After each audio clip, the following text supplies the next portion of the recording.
En este vídeo vamos a hablar de la figura del empresario individual o el empresario autónomo.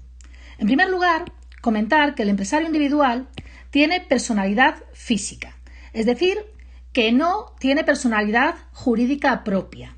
Es por ello que el empresario individual es una persona física que realiza en nombre propio una actividad comercial, industrial o profesional. Que tenga personalidad física quiere decir que se rige en materia de derechos y obligaciones por el Código Civil. Sin embargo, las empresas societarias, las empresas con personalidad jurídica, se rigen por el Código de Comercio. No obstante, en materia mercantil, el empresario individual también se rige por el Código de Comercio. En este tipo de empresas se confunde la figura de la empresa y el empresario. Es decir, podemos llegar a decir que la empresa la forma el empresario y que el empresario es la empresa. Lo podemos decir por tres motivos. En primer lugar, el código de identificación de la empresa, el NIF de la empresa, coincide con el NIF del empresario. En segundo lugar, el nombre de la empresa es el nombre del empresario. Es decir, el nombre y los dos apellidos, esa es su razón social. Y en tercer lugar, el patrimonio de la empresa, es decir, el conjunto de bienes, derechos y obligaciones de la empresa, coincide a la hora de responder ante las deudas con el patrimonio del empresario. Es decir, no hay que poner un capital mínimo porque la empresa responde con el patrimonio del empresario frente a las deudas. El empresario controla y gestiona la empresa, es decir, es el responsable de la gestión de la empresa y tiene el control total de la empresa, por lo que el empresario capitalista coincide con el empresario gestor en este tipo de sociedades. Además, este tipo de empresas es ideal para empresas de reducido tamaño, ya que una sola persona va a gestionar la empresa y, por lo tanto, como no es una empresa societaria, tiene menos gestiones para su constitución. No tiene que registrarse en el registro mercantil, no tiene que hacer escritura pública ante notario, por lo tanto, el número de gestiones que tiene que realizar es menor. Las características de este tipo de empresas o de las características de los autónomos las vamos a agrupar en los mismos grupos que agrupamos las características del resto de empresas. Por lo tanto, en primer lugar vamos a ver el número de socios. El número de socios es 1, que coincide con el autónomo, coincide con el empresario individual. En segundo lugar, no hay capital mínimo, ya que el patrimonio de la empresa es el patrimonio del empresario.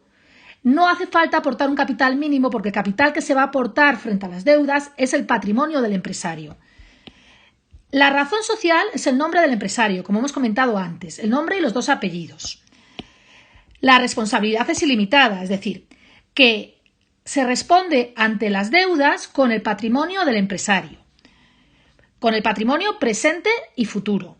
Es decir, que si las deudas son superiores al patrimonio del empresario, el empresario sigue teniendo la deuda que quede por pagar, mientras que se la exijan. Es decir, por eso se dice que responde con el patrimonio presente y futuro. En quinto lugar, esta empresa, al ser una persona física, va a tributar por el impuesto de la renta de personas físicas, por el IRPF. Las sociedades, sin embargo, tributan por el impuesto de sociedades. Y por último, a la hora de transmitir la empresa, si nosotros queremos vender la empresa, hay que cerrarla, no se puede vender una parte de la empresa, porque la empresa es igual que el empresario, por lo tanto, para poder transmitirla hay que cerrar la empresa, el autónomo se tendría que dar de baja en esa actividad y así se podría vender lo que pertenezca al empresario. Pues se podría vender el local, se podrían vender los muebles o se podría traspasar lo que es el fondo de comercio, que es el valor de la empresa. Pero la empresa en sí no se puede transmitir porque la empresa se da de baja al igual que el empresario. Por último, comentar que los empresarios individuales autónomos es el tipo de empresa más común en España, ya que el tejido empresarial español está constituido principalmente por microempresas. Y como hemos comentado, el autónomo es la figura más idónea para montar empresas de reducido tamaño.